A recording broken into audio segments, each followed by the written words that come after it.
안녕하세요. Hello. 감사합니다 for the invitation. Thanks for inviting me and for coming. My name is Stefania, and I'm Romanian. I'm currently based in Tokyo, and it's my second time in Seoul, so I'm very happy to be back. Thank you for having me. Today we're going to talk about the future of multimodal AI applications, and I have some live demos for you too. So let's get started. What's the vision? Why should we care about multimodal AI application? So for multimodal, we usually have more than text. How many of you have played with ChatGPT or Gemini? Can I see a show of hands? Okay, yeah, so you interacted with AI that uses primarily text, but now we want to have applications that also use sensors and video streams and voice, and we put all of these different modalities in a context, and then we have much richer interactive applications that can give us video out or images out or even create new sounds.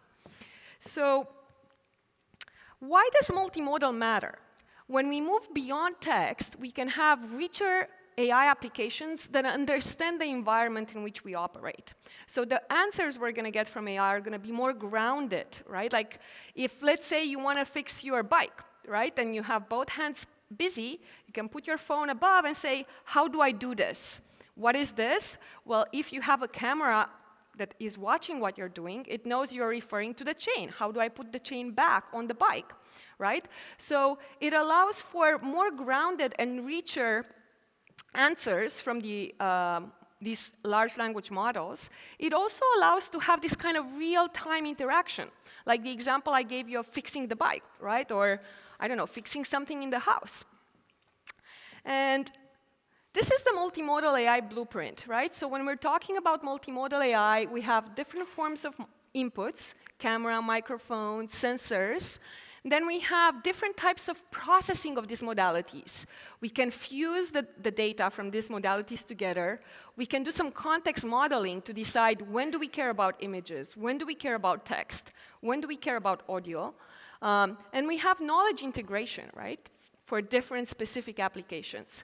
And then, like I mentioned before, the output can be visual, like either images or video, audio, or even haptic, if you have sensors that can stimulate your arms or like a haptic suit. So I'm going to show you a couple of examples of multimodal AI applications that I built to kind of give you concrete examples.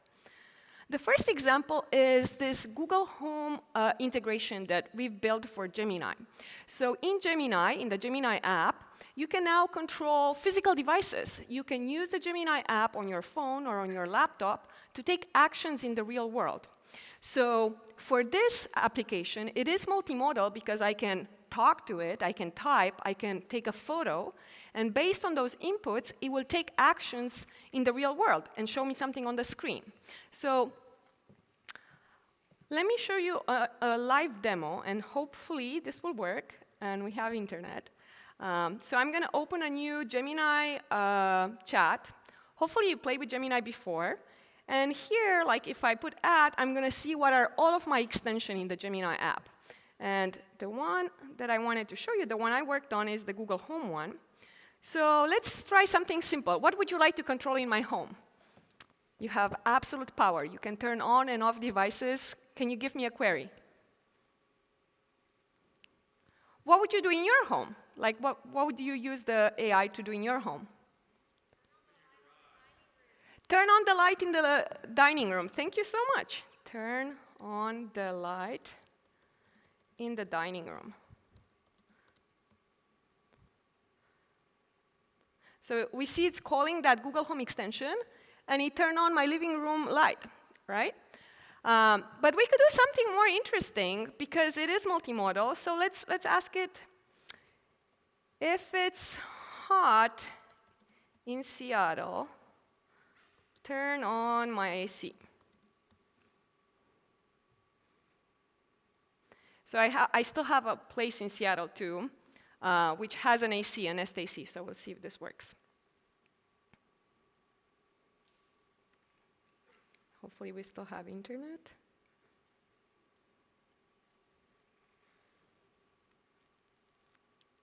Okay, Let me try to refresh it. And we'll do a new chat.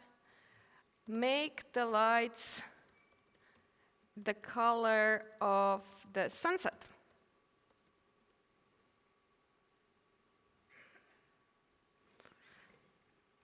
It did that.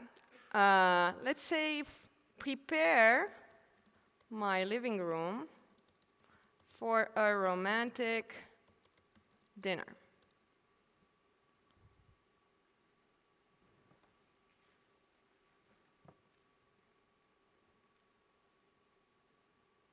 And I can actually see how it's thinking about what does a romantic dinner look like.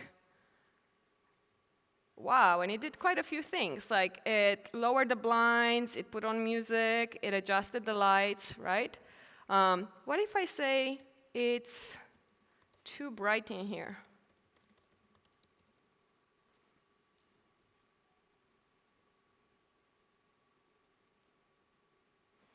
What do you think will happen, or what would you expect to happen?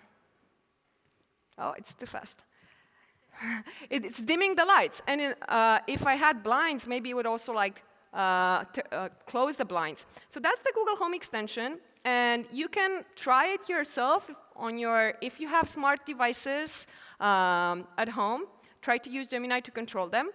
And the next step I wanted to show you is a science lab assistant. So this app is the same idea. It works on the computer, it works on the phone, and it's meant to help people learn more science by doing. And I primarily designed it for young people, but anyone can use it, really. So it allows you to take camera input, live stream from a webcam or any type of camera you connect. But it also allows you to control and connect to sensor readings from a board, microbit board, and then gives you idea for what kind of experiments, science experiments you can do with those objects that you're showing to the camera or in your kitchen or at home. And we'll try to see, before I explain to you how it's built, we're going to try to do a live demo for this one too. So I have here a microscope, and I have a board which, it's a microbit, it's very affordable, it's only $12, and I can connect to it any type of sensors. So first, let's try the camera, and I brought a crystal. So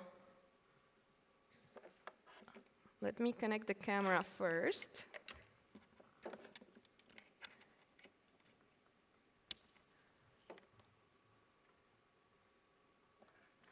And then it should appear on the list. Okay, so now I just need to adjust a little bit the microscope.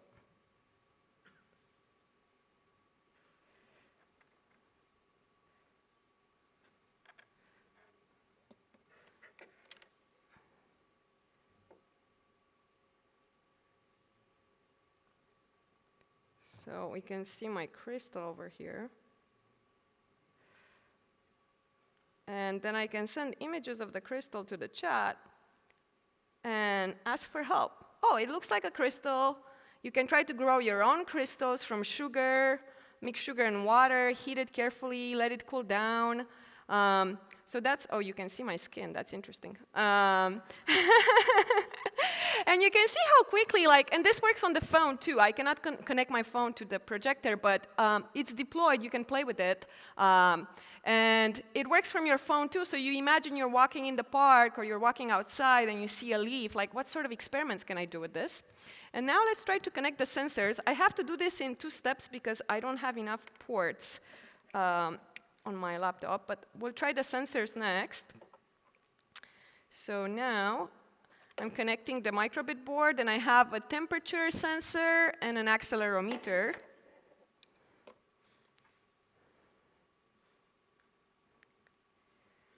And we don't have the microscope anymore, but I can show it things here while it's connected to the sensor. Okay, so now I get the data from the sensors, and it's going to take a little bit of time to detect them, the ones that are connected. But the light should change. Can put more light. And we can see it's picking up the sound because I'm talking. and the temperature. So I can send this sensor data to the chat and also get ideas for experiments that I can do based on the sensor data I'm collecting. And then if I show it more pictures, it's going to make a connection between the pictures that I'm showing it in the camera and the data from the sensors to give me ideas for experiments and help me analyze what's going on. And let me show you how I built this. So it's just a web app. It's a React web app. It's responsive, which is why you can open it on any device. And it's built in React, so I have custom React hooks to allow the webcam connection. And then I have custom React hooks for the microbit, which is like that JAK-DAC sensors for the board. And for the speech, because I can also talk to it. I forgot to show you. I can talk to it, and it talks to me back. So it has sound input and sound output. And I'm sending all this data in a message request together with my question to the Gemini API. I'm using for this one the 2.5 model, but you can use any model. And then I get back like an analysis of the sensors together with my question, and that becomes the response that I get back. But I can also get back visualizations. So I'll show you in a second. So let's say the ChemBody assistant is telling me that's a certain type of molecule or it's a certain type of reaction, and I don't know what that looks like. I can actually generate a visualization for me to understand what's happening, like what's the molecule that I'm looking at, or what sort of reaction I'm observing. So it also creates visualization, not only text. And I told you that multimodal enables more grounded responses from LLMs, and this is a specific example of that. If I'm asking, without having the sensor connected, is my reaction getting warmer? The model is going to say, in general, reactions get warmer, they release heat. Don't touch the container, be careful, it might be hot. But if I have the sensor connected and I ask the same question, then it knows, like, oh, yeah, your reaction is getting hotter because your sensor indicates this temperature, right? So you get more grounded and specific responses that are more useful. I also wanted to show you that having these multimodal apps allow you to create documentation, right, on the fly. As I'm trying things, I'm taking pictures, I'm recording the data, all of this becomes kind of like a lab, like a protocol. And it's hooked up to a benchmark of misconception. So if I ask a question that shows that I don't understand the scientific concept, like, can you see molecules under the microscope? It's going to detect that that's something I don't understand. So it's going to flag it for teachers or for parents or for myself to know, like, oh, that's something I don't understand. So it has a benchmark of science misconception under the hood. So it's helping me learn better.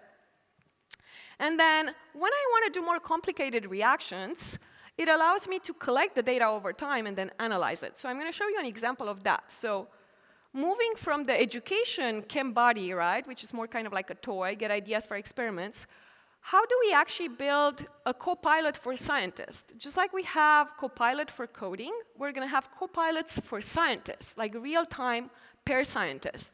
And this is very similar architecture to the ChemBody, right? Like we have sensor inputs, webcams, text, and then on the output, however, besides having the text and images that are being created, I can also have robotic cameras and robotic arms that take actions in the lab that help me do experiments as a scientist. So I wanted to show you some experiments I ran over multiple days using like this lab pair scientist for my experiments. This was my setup. So I had all sorts of different sensors and boards, and I also had this robotic camera that can track specific objects. And this was the lab in my apartment in Tokyo. And one experiment that I tried was to grow crystals, like the crystal that I showed you earlier, but I would have different samples, like a sample that had more salt, a sample that had less salt. I would change the temperature between the samples, and then I would monitor the growth of the crystals for each of these conditions. And because crystals take a long time to grow, what I did was that I basically went to sleep and I let them grow overnight, but I had my system recording the reaction. So you can see there the humidity is changing and the temperature is changing. And then after I collected all of that data, then my system can actually show me what was the rate at which the crystals were growing. And see that crystals actually grow in spurts. That's just like, you don't have to worry about that, but that's what happens. And that actually matches like what we know from science.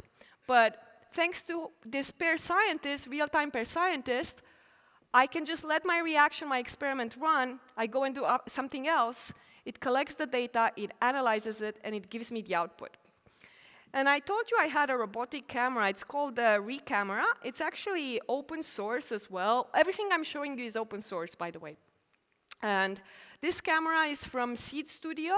I think it's $130. It's not very expensive. And what's cool about this camera is that it can actually run local models. So I don't need it to be connected to the internet. I can train a model that runs on the camera, and it tracks objects. I can train the model to track specific objects in my lab, or in my house, or in my factory, right, in my business, and it's going to go and track those objects without having to connect to the internet. And this is only the beginning. I told you that it's useful to have pair scientists because it can help me see things that I don't notice in real time. It can give me ideas for additional experiments. I can let it run, go and do something else, and then I get the recording and the analysis of the data. But moreover, it actually allows me to parallelize the experiments. So based on the one experiment that I'm conducting, I can run a lot of different simulations, right? So I have the setup in my kitchen or in my lab where I'm growing the crystals. Based on the data that I'm getting from the sensors and my reactions, my system can start to create simulations, like what would happen if we would increase the temperature by this percentage? What would happen if we increase the humidity by this percentage? So it helps me parallelize the exploration, the scientific exploration. And you're going to tell me, like, why should we care about crystal growth? This is not about crystal growth, right? It's just an example of a system that you could use in lots of different settings. And I'm showing a science experiment, but you could imagine having something similar for, I don't know, like if you have, let's say you have a robotic assembly factory, and you want to know what's happening, right? You're collecting the data from your assembly factory, you're analyzing each part, you see what are the different conditions. It could also be used in that kind of scenario. The next example is a multimodal app that I built for detecting math mistakes. So one big problem, the reason a lot of people stop doing computer science or getting into technology is because they think math is hard. And it turns out math is not hard. It's just the way we're teaching it needs to change. And during the pandemic, for young people, the biggest learning loss was in math. So this motivated me to build a system. And the way it works, I can solve math on paper. Students can solve math on paper by hand. And there's a camera. It could be from the phone or a webcam. And it analyzes what I'm doing, how I'm solving the math. And if it detects that I made an error, it's going to ask me questions. So I can learn from my own mistake. Like, let's say I don't know the order of operation. It's going to ask me questions and suggest additional exercises for me to practice that concept. So there's this like input where in real time I'm just solving like math on paper, and the output is speech and text and exercises. And for this, the first part was, let's have a benchmark of what are all the possible mistakes that one can do when you learn algebra, for example. And this is a benchmark we created for algebra misconception. It has over 55 mistakes. So under the hood, the system is actually looking at that taxonomy. Every time I have an image that is being uploaded and sent to the model actually has access to the taxonomy that I created. So it can give me specifically an analysis of, this is the mistake that you made. These are additional exercises that you should try, and ask me questions to figure out conceptually what I did wrong. So that's the user support flow. And One thing I wanted to highlight for this project is that I actually evaluated it against open source models. So you can see like my system where I'm using the Gemini 2.5 Pro has the highest precision and recall for detecting the errors in the pictures. But actually, open source models are pretty good as well. So the Llama 4, the 5.3, the Lava, these are all models that work with image input. And some of them could technically run on device, on the phone. You would not need to use the cloud or the internet. But I didn't evaluate these models only on how accurate they were at detecting the misconceptions. I also evaluated them in terms of how coherent they were, what was the tone that they used, how clear were the answers, how age appropriate. Did they give a right answer for students versus experts, right? So that was the analysis for this application. So I showed you 3 different examples. One that was connecting and controlling physical devices in your home, the Google Smart Home. One was a science assistant, right? One was a math, more like education assistant. But in the future, we're going to use multimodal across so many different domains. The moment we are not limited by having text input and text output, we can actually do a lot of useful application and accessibility, like help people in sign language, for example, in robotics, in creative tools, more tools for personalization. And some of the domains I'm very excited about are material science, like how do we discover new materials.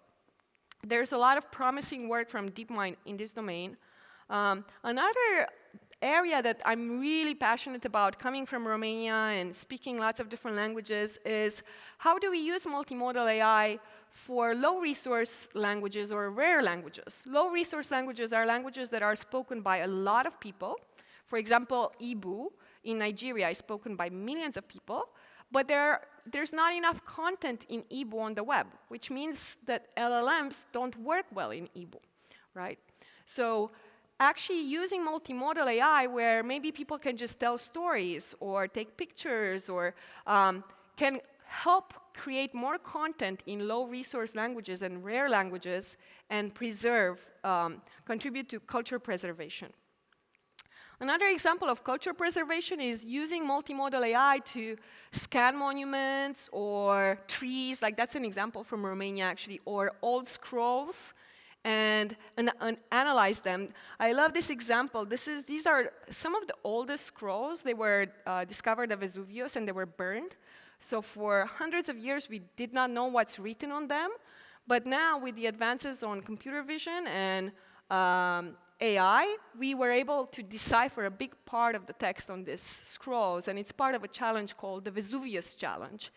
So every year, like people kind of compete for millions of dollars to figure out how to decipher the history from these burned scrolls. Now, can you guess what this number represents? There are some challenges with multimodal AI, right? Like when we don't only record text, when we care about video and audio and images, what do you think is the biggest challenge? And what do you think this number represents? 400 milliseconds. It's pretty fast. It's kind of like half a second. So this is actually our attention span, like how quick we expect technology to be. How quick we expect technology to respond when we ask a question. So the challenge when we use multimodal is that each data stream takes different time to process, like video versus audio versus sensors, like these take very different time to be collected and to be processed. Yet we have this challenge, right? Like we need to respond very, very fast. And of course it makes a difference if we process this data, if we send it to the cloud, or if we process it on device. So in order to address this challenge, latency is the biggest challenge for multimodal application. In order to address this challenge, there are lots of techniques. One technique is called advanced data fusion. So kind of figuring out what part of the data do we want to combine when, and do we want to like do it on the device, like let's say we package the data and compress it, and then we send the compressed message? Or do we want to do it in different stages, like we compress the audio separately and the images separately, or we do a hybrid, like some data doesn't get compressed at all, other data does get compressed. Another solution is how we process it. Like if we do parallel processing, like maybe in the background, I'm analyzing the images, but I'm already going to give you answers based on the text, right? Or maybe I decide on device, I have some sort of a routing logic, like is this change significant enough? Did the image change enough? Did the sensor data change enough to send it to the model? And if not, I'm not going to. So I have some sort of like local processing that is hierarchical. I have some logic, right? So all of these routing techniques and fusion techniques are at the forefront in the research in multimodal AI. And I mentioned earlier my evaluation of the Math Coach application. And in general, you probably heard the bottleneck for AI applications is evaluation, right? So in multimodal apps, there are standard benchmarks and strategies that are being used. Like for documents, we have doc VQA. For text VQA. For videos, there are specific benchmarks. But you've probably heard that these standard benchmarks get saturated really fast. And there's data contamination. There are lots of issues with the standard benchmarks. So one thing that I would encourage you to think about if you're going to build multimodal applications or if you're going to use multimodal applications is how do you test it and how do you create data sets and benchmarks that are task-specific and user-centric, right? Like, what are the most important elements of the interaction that matter to your user? Maybe it's speed. Maybe it's accuracy. Maybe it's the tone of the voice. Maybe it's all of those, but in what order? So for that, you actually need to do user studies and understand what the user cared the most about, but also create these specific evaluations that maybe you collect logs from how people are playing with your platform, and from those logs, you can get ideas for questions, and then you're judging, like, okay, like for this type of question, did it find the mistake? Did it provide the right guidance? Was it accurate, right? What was the tone? So here I'm actually showing an open source unifying, this is for tutors, but it could be used for any multimodal applications, evaluation where you can just add your own criteria for evaluating and then run that against your application. So I'm almost at time. This was a lot to cover in a very short amount of time. I am actually teaching an online lesson on multimodal AI applications where you could learn more about it. And I've written about this extensively on my blog and online. I think I will stop here for now, and I don't know if we have time for questions, but really appreciate your attention, and yeah, I hope this was useful. Thank you so much.